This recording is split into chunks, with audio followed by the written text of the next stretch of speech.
The Young Judes. An audiobook by Laundry Wall. Chapter 1. Summer, 1971, St. Edmunds. Saturday, the 7th of August, 1971. He woke up in the dark. It was too hot in the little room they'd put him in, being early August, though he supposed that could be the fever. He always had a high temperature the morning after. They used to put him in a room with a window, but a few months ago he'd been able to smash one of them, and if it hadn't had bars anyway, then he'd have escaped. He'd heard them talking about restraining him as he got older. He tried not to think about it. He remembered the feeling of hunger, so intense it transformed into rage. He remembered howling and keening for hours, circling the cell over and over again. Perhaps they'd let him off lessons today, and he could sleep. It was the summer holidays anyway, and not fair that he had to do lessons when all the other boys were allowed to spend all day dossing about, playing football or watching telly. Sitting up, he stretched carefully, paying attention to every ache and pop of his joints. There was a fresh claw mark beneath his left ear, and a deep bite in his right thigh. He rubbed his hand over his scalp, where his hair was shaved very close to his head and bristled against his fingers. He hated it, but every boy at the children's home had the same severe buzz cut. It meant that when they were allowed out on town on weekends, everyone knew they were St. Edmunds boys, which is probably the point. The shopkeepers knew who to look out for. Not that the boys themselves did anything to subvert expectations. They had been told so often that they were the dregs of society, left behind and unwanted. So why not cause a little havoc? Remus heard footsteps at the end of the hall. It was Matron. He could smell her, hear her heartbeat. His senses were always amplified after one of his episodes. He stood up, pulling a blanket around himself despite the heat, and padded towards the door to listen harder. She was not alone. There was a man with her. He smelled old and somehow different. A thick iron scent which reminded Remus vaguely of his father. It was magic. Are you sure it's worth your time? Matron is asking the stranger. He's really one of our worst cases. Oh, yes, The old man replied. His voice was rich and warm like chocolate. we're very sure. Is this where you keep him during? His episodes. The matron finished in a clipped nasal voice. For his own safety, he started biting since his last birthday. I see. The man replied, sounding thoughtful rather than concerned. May I ask, madam, what is it you know about the young man's affliction? Everything I need to know. Matron replied coldly. He's been here since he was 5, and he's always been trouble. Not just because he's one of your sort. My sort? The man replied, calm and unperturbed. Matron lowered her voice almost to a whisper, but Remus could still hear. My brother was one.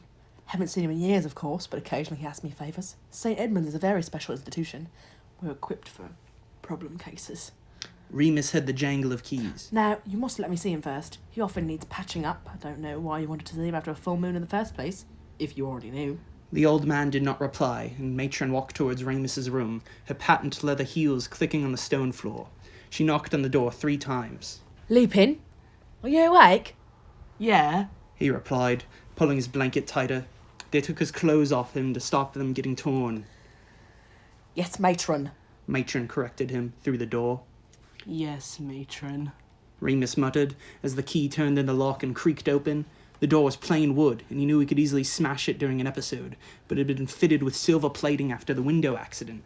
Just the smell of it made him feel queasy and headachy. The door opened. Light poured in like water, and he blinked wildly. As Matron entered the room, he automatically took a step back. She was a bird-like, pointy sort of woman, with a long, thin nose and dark, beady eyes. She regarded him warily. Need any bandages this time? He showed her his wounds. They weren't bleeding anymore. He'd noticed that the injuries he inflicted upon himself, though deep, healed faster than any other cuts and scrapes. He never even needed stitches. The scars never faded, however, and left silvery slash marks across his body. Matron knelt before him, dabbing him with antiseptic and wrapping him in itchy gauze. This done, she handed him his clothes and he dressed quickly in front of her. You've a visitor? She said finally, as he pulled his t-shirt over his head. It was grey like all of the clothes. Who?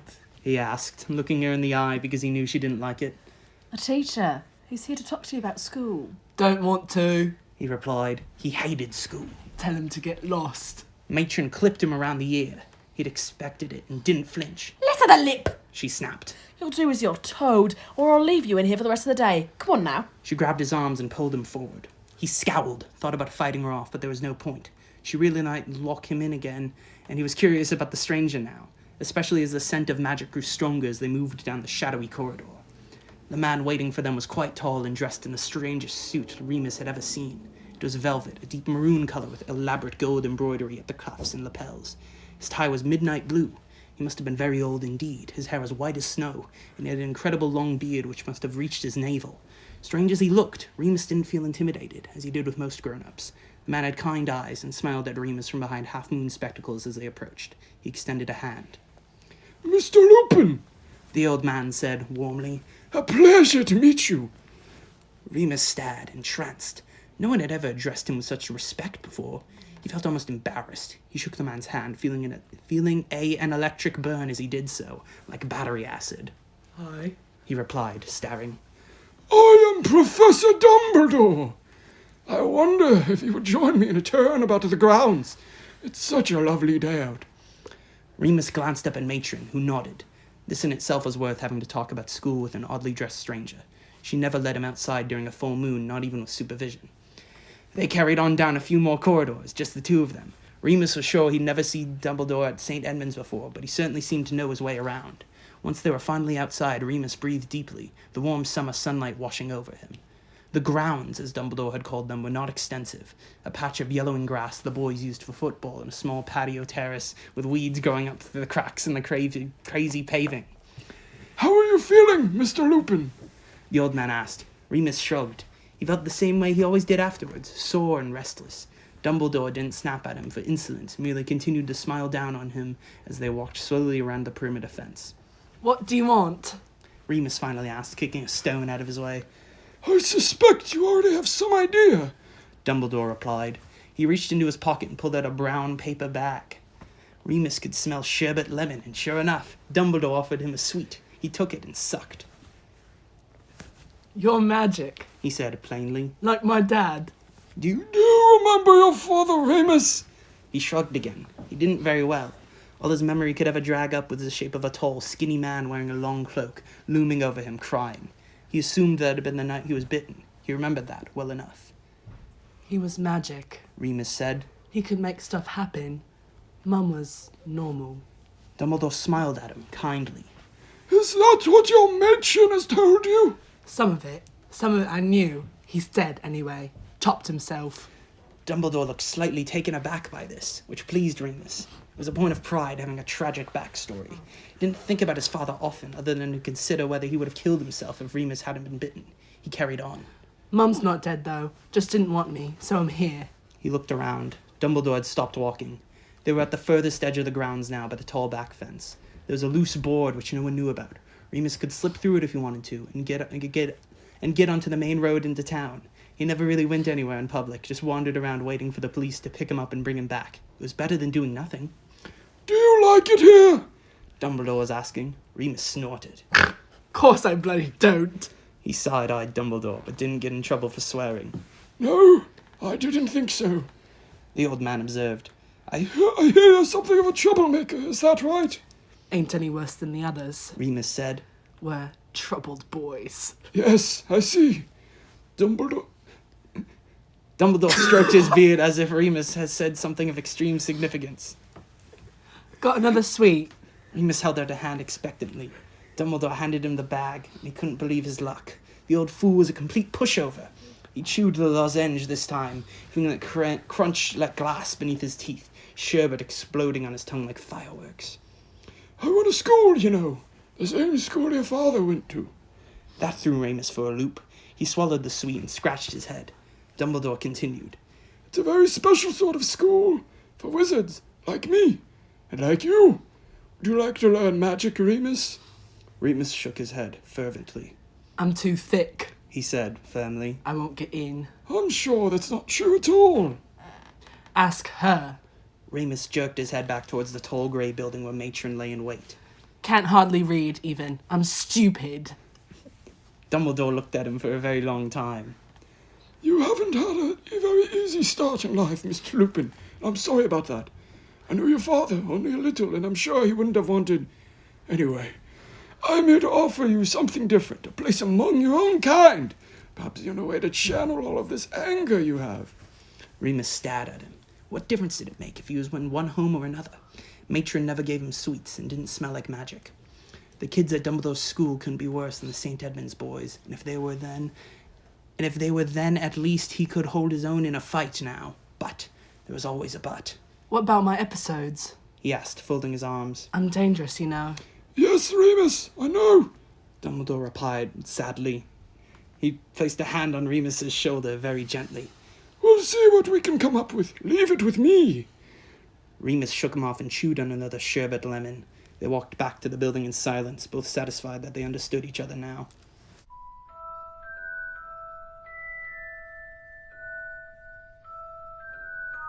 Chapter 2. First Year, The Hogwarts Express. Remus rubbed his scalp again, then his nose, which kept running. It had been bothering him since dinner the evening before, when another boy had punched him. To be fair, Remus had kicked him first. But the boy, Malcolm White, was 14 and twice the size of 11-year-old Remus. Malcolm had made some crack about Remus going to a special school for backwoods kids, and he'd had to retaliate. He had a black eye now, which he regretted. Everyone at the new school would think he was a yob. But then, he was supposed to be a yob. Matron slapped his hand away from his head and he scowled up at her. They stood in the huge ticket hall at King's Cross staring at 2 platform numbers. There was number 9, then number 10. Matron looked at the letter in her hand again. For goodness sake. She muttered. We have to run at the barriers. Remus said. I told you. Don't be ridiculous. Matron said. I'm not running at anything. I'll go then. Leave me here. Remus had only half believed Dumbledore when he'd explained how to access platform 9 3/4. But then packages had started arriving for him, delivered by owls and containing strange books and weird clothes and all sorts of oddments like quills and parchment. Dumbledore had been unfailingly generous over the past month. He'd presented Remus with a list of things he would need for his new school, and promised to send him as much of it as he could from the second-hand supplies at Hogwarts. Now Remus was willing to believe almost anything the old man said. He'd never owned so many possessions before, and was actually glad when Matron had locked everything in her office so it wouldn't get pinched by the other boys.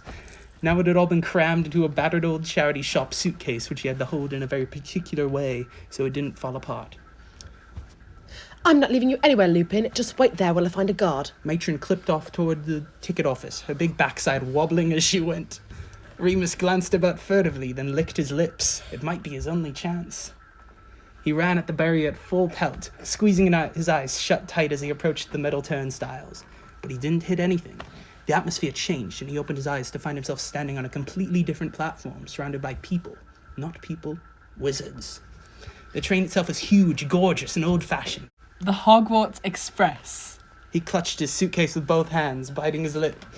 There were lots of other children, his own age and older, but they were all with their families, some of them crying as they were hugged and kissed by protective mothers. He felt very small and very alone, and thought it best to just hurry up and get on the train. Inside, he couldn't reach the luggage rack to stow away his things, so he chose an empty carriage and sat the suitcase on the seat beside him. He watched the people on the platform through the window, pressing his forehead against the cold glass. He wondered if they all came from wizard families too. He wondered if any of them had episodes like he did. He didn't think so. None of them seemed to have scars. A lot of them were wearing normal clothes like he was, albeit with fewer holes and patches. But some were wearing dark robes and tall pointed hats. Lots of the other kids had owls or cats carried in baskets. He even saw one girl with a tiny lizard perched on her shoulder. Remus was starting to feel even more nervous, his stomach roiling as he realized that despite everything Dumbledore had said about being among his own kind, he would be just as out of place at Hogwarts as he was everywhere else. Just then, he realized that someone was staring back at him from the platform. It was another boy his own age.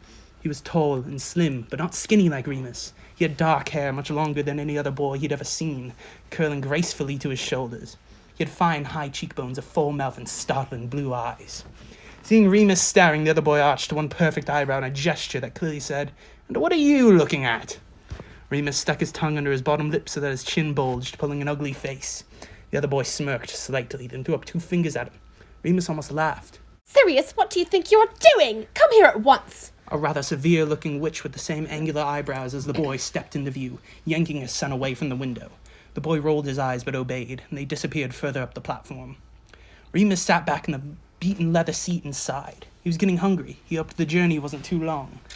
Matron had packed him 2 dry cheese and pickle sandwiches and an apple, but he didn't fancy them much.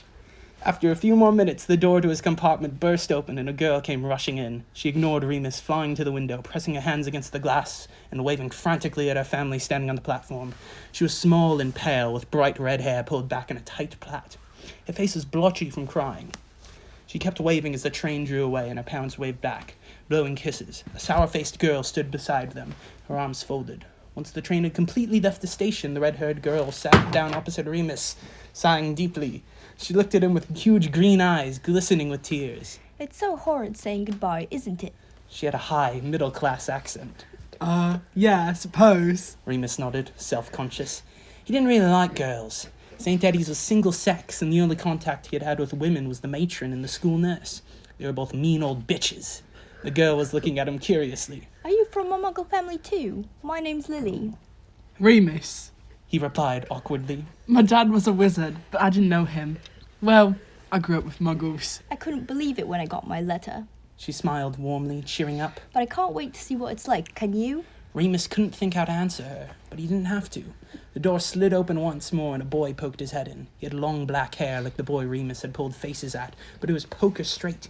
He had a long nose and wore a deep frown. There you are, Lily. I've been looking for ages. He said, giving Remus a dirty look, the sort Remus was quite used to. Sev, Lily jumped out of her seat and threw her arms around the other boy. I'm so glad to see you. He patted her shoulder, shyly, his cheeks slightly pink. Come and sit in my carriage. There's plenty of room. Oh, Lily looked back. can Remus come? He's all by himself. I'm not sure. The other boy, Sev, looked Remus up and down, taking him in piece by piece. The thuggish haircut, the fraying jeans, the worn-out t-shirt, the second-hand suitcase. There might not be that much room. Remus slouched down in his seat, propping his feet up on the bench opposite. Get lost then. I don't want to go to your stupid carriage. He looked out of the window, purposefully. Lily and the other boy left. Remus let his feet drop back to the floor. He sighed. It was noisy outside his little compartment. He could hear shrieking and laughing and owls hooting and a few younger students still crying. Once again, he found himself locked away from everyone else. He was starting to wonder if that was just his lot in life.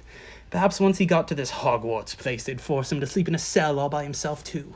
There was a sudden rap at the door, a short, cheerful tune, and it opened once more. Remus slouched even further down in his seat as a friendly-faced boy with a mess of dark hair and large round glasses entered, grinning. Hiya. He held out a hand to Remus. First year 2. I'm James. He nodded his head back to a short boy who had followed him in. This is Peter. Remus shook James's hands. It felt easy and comfortable. For the first time, the tight coil in his stomach began to unwind. Remus. Can we sit here? Everywhere else is full and Peter's getting train sick. I'm not. Peter murmured, taking a seat opposite Remus, eyeing him warily. He did look a bit green. He rubbed his hands together in his lap and stared at the floor. You know what house you'll be in? James asked Remus directly. Remus shook his head. He didn't know anything about houses. Was that where they'd be sleeping? What were your parents in? James persisted. They go to Hogwarts. Remus nodded slowly. My dad did. I don't know what house though. Me mum didn't. She was not a muggle. Peter looked up suddenly. You're a half-blood? Remus shrugged helplessly. Shut up, Pettigrew. James chastised the boy next to As him. if it even matters. Remus was about to ask what a half-blood was when the door opened yet again. It was the good-looking boy who'd sworn at him in the station. He glanced about furtively. None of you are related to me, are you? He drawled. He had the same high, upper-class accent that Peter and James had. Remus disliked them all at once, knowing that they'd think he was common and half-blood, whatever that was. Don't think so. James replied, grinning. James Potter. He held out a hand again. The other boy shook it easily. Oh good, a Potter. Dad told me not to talk to you. He sat down next to Remus, grinning. Sirius Black.